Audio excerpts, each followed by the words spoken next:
Hi everyone, I'm Asha, an Akashic Records reader, blogger, and podcaster.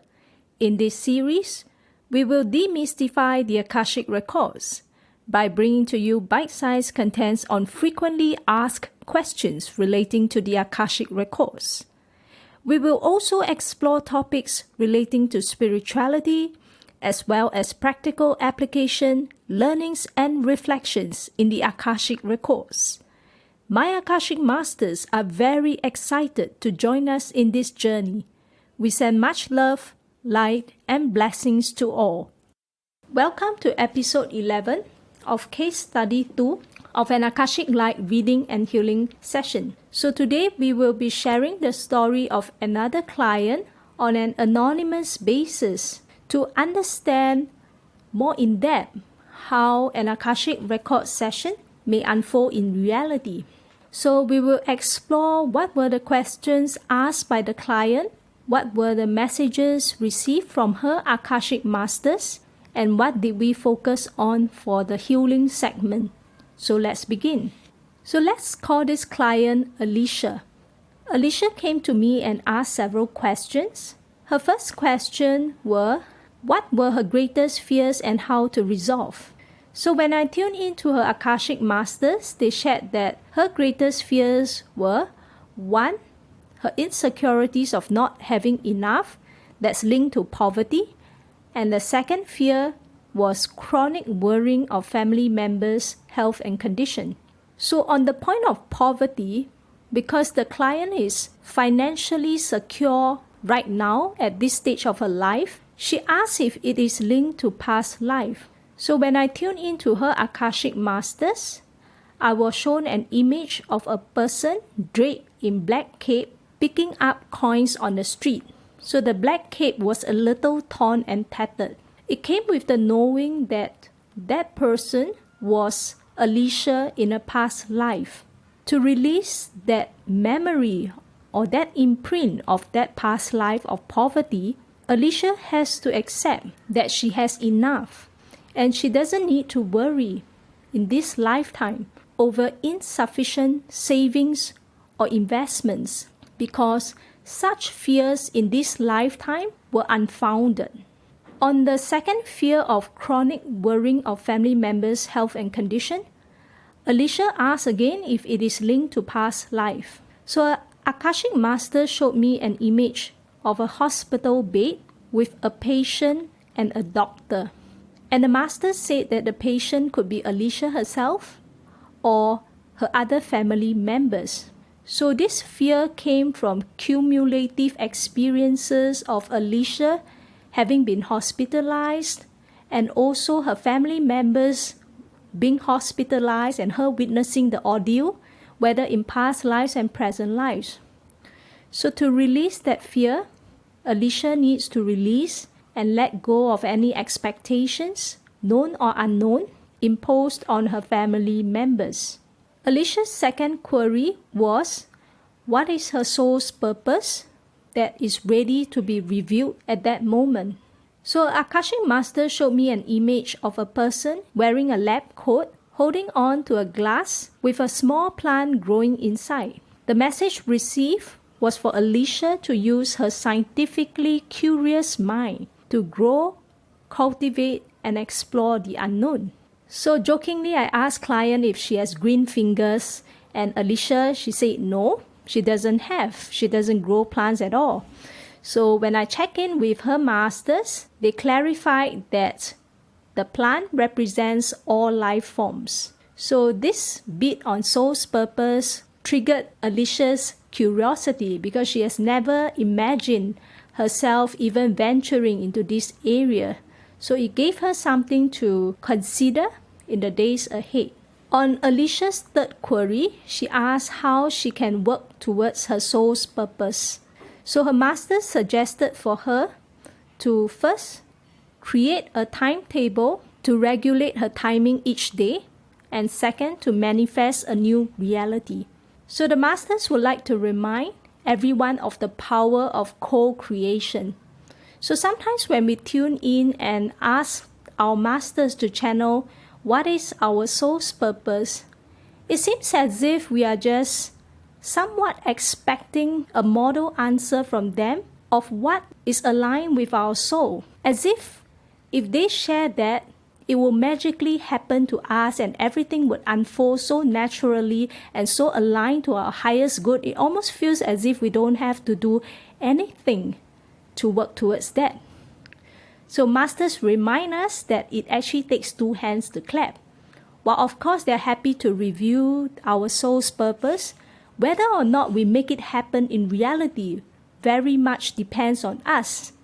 And therefore we have the power of choice and the right to exercise that choice, whether or not we want to make this soul's purpose in particular happen in reality in this lifetime, or it's just going to be in theory. So on the fourth query, Alicia asked, what are her gifts and talents? When I tuned in to her masters, I was shown two images.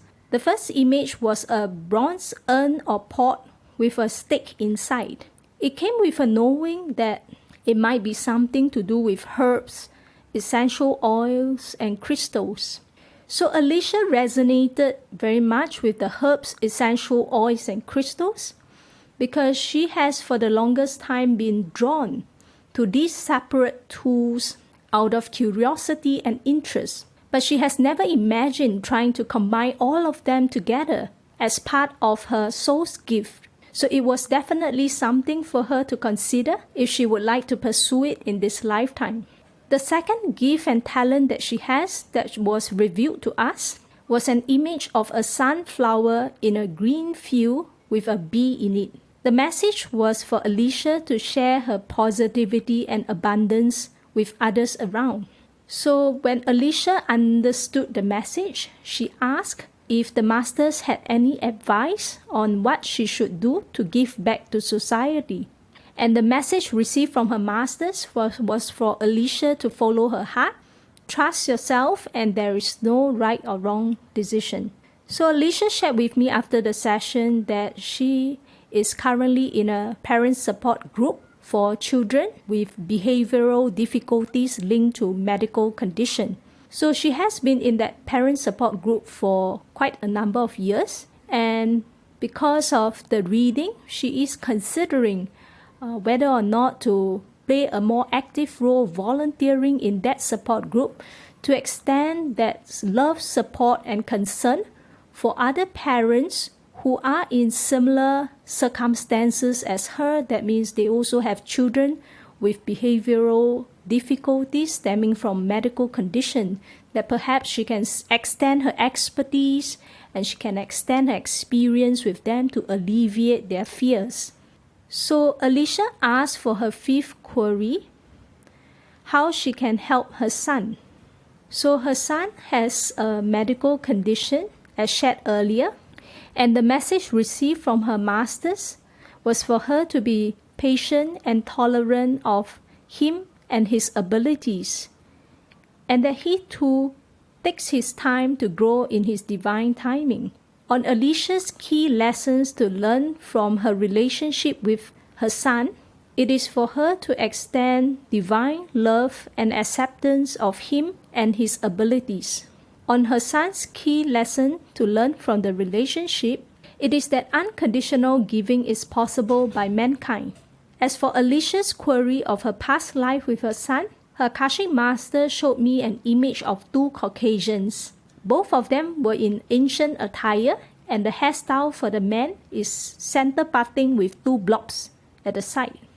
And the Caucasians there were in love and in a relationship with each other. So for that past life, Alicia was in a relationship with her son. They were a couple, but in this lifetime, they are mother and son. So Alicia resonated with that. She felt that she often has this deep bond with her son, deep connection that she can't really explain in words. So now it seems that all is making sense to her. So on Alicia's sixth query, she asked how to improve her self-image and esteem. The message for her was to trust yourself and others by doing your inner work. So Alicia asked, what kind of inner work is suitable for her to do? So her master suggested for her to meditate daily. to center and ground herself. In particular, Alicia can consider meditating on letting go by facing the issues directly and intending to release them. Alicia's last query was how she can be a better person towards others. I was given an image of a red lip by her masters with the message to speak with tolerance and compassion. For the healing segment, based on what was shared during the Akashic Record session, there were two key issues that we focused on for the healing. The first part concerns Alicia's confusion and lack of clarity over her soul's purpose, as well as her desire to manifest a new reality.